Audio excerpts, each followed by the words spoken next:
ഇതെന്താണെന്നല്ലേ, ഇത് വന്നിട്ട് ഉപ്പിലിട്ട നെല്ലിക്കാണ് കേട്ടോ. വളരെ എളുപ്പത്തിൽ വളരെ ഈസി ആയിട്ട് നമുക്കൊരു അച്ചാർ ഉണ്ടാക്കി എടുത്താലോ ഗൈസ്. അപ്പോൾ അതിന് വേണ്ടിയിട്ട് ഞാൻ ആദ്യം എടുക്കാൻ പോണ വെളുത്തുള്ളി കുറച്ച് അധികം അരിഞ്ഞ് വെച്ചിട്ടുണ്ട്. പിന്നെ വേണ്ടത് കറിവേപ്പിലയാണ്. പിന്നെ നമ്മുടെ ചട്ടി ചൂടാക്കാൻ വെച്ചിട്ടുണ്ട്, അതിലേക്ക് കുറച്ച് എണ്ണ ഒഴിച്ചിട്ടുണ്ട്. ഇതിലേക്ക് നമ്മൾ ആദ്യം ഇട്ട് കൊടുക്കാൻ പോണത് ഉലുവയാണ് കേട്ടോ. ഒരു കുഞ്ഞളവിൽ ഉലുവ, പിന്നെ കുറച്ച് അളവിൽ കടുകും കൂടി ഇട്ട് നല്ലപോലെ പൊട്ടിക്കുക. അതിലേക്ക് നമ്മൾ ചേർത്ത് കൊടുക്കണം കടുവറുക്ക എടുക്കണം മുളകാണ് കേട്ടോ. അതിലേക്ക് നമ്മളിനി നമ്മുടെ മുളക് പൊടിയും കൂടി ചേർത്ത് നന്നായിട്ടൊന്ന് വറുത്തെടുക്കുന്നുണ്ട്, കരിയാണ്ടിരിക്കാൻ വേണ്ടിയിട്ട് നിങ്ങൾ നോക്കിക്കോളാം.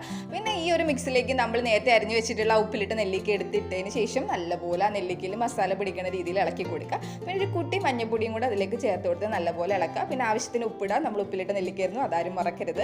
പിന്നെ ഇതിലേക്ക് ഇട്ട് കൊടുക്കാൻ പോകുന്നത് വെളുത്തുള്ളി നമ്മൾ നേരത്തെ അരിഞ്ഞ് വെച്ചതും അതുപോലെ തന്നെ കറിവേപ്പിലയും കൂടി ഇട്ട് നമ്മൾ അത് നല്ല കണക്കങ്ങോട്ട് ഇളക്കി കൊടുക്കുക. പിന്നെ ഇതിലേക്ക് കുറച്ച് കായം കൂടെ വേണം കേട്ടോ, വളരെ കുറച്ച് കായം മതി. പിന്നെ കായം കൂടെ ചേർത്തപ്പോഴത്തേക്ക് നമ്മുടെ അച്ചാർ ഇവിടെ റെഡി ആയിട്ടുണ്ട് മക്കളെ. ഒരു പ്ലേറ്റ് ചോറ് കഴിക്കാൻ ഈ ഒരു അച്ചാർ മാത്രം മതി കേട്ടോ. അപ്പോൾ എല്ലാവരും ട്രൈ ചെയ്ത് നോക്കിക്കോളാം. അപ്പോൾ നമ്മളിത് കുപ്പിയിലാക്കാൻ പോവുകയാണെങ്കിൽ നമ്മൾ കുപ്പിയിലും ആക്കി വെച്ചിട്ടുണ്ട്. അപ്പോൾ എല്ലാവർക്കും